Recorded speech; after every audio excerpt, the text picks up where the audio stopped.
Now I've been asked to make a video on the difference of setting up a sump filter for passive or active filtration. Now a active filter is where the water is forced via the media. So in this case, there's the water coming out of the tank through the strainer.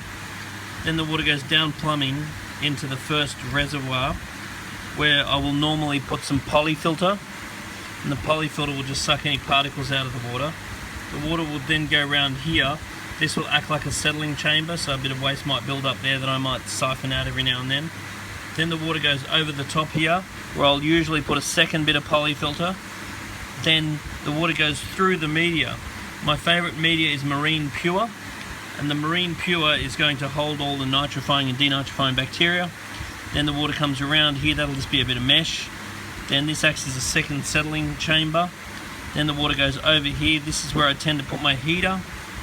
Then this is the main sump area, and that's my pump that returns the water back up to the aquarium again. And I try and make sure there's heaps of surface agitation to return oxygen that the filter actually took out. Now this is what we're calling a active filter design, because the water is being forced through the media, so that is why we're calling it active.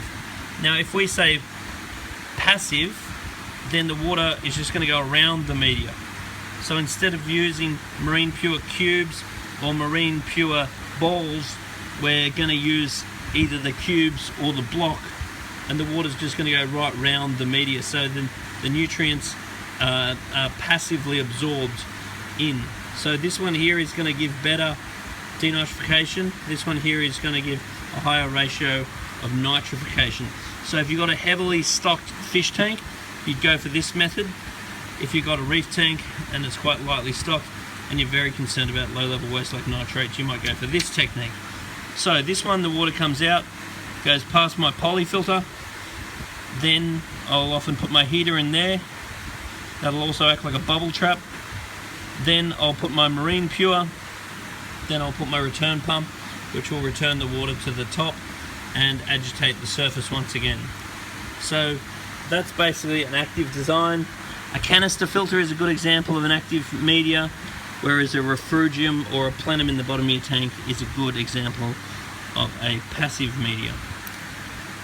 So anyway, they both have advantages and disadvantages.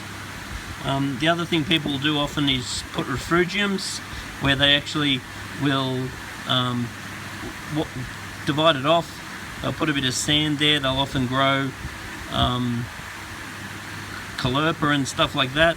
Might have a light that's on when the tank light's off. That's something else that you can do. This is a passive style. Tell us what you think.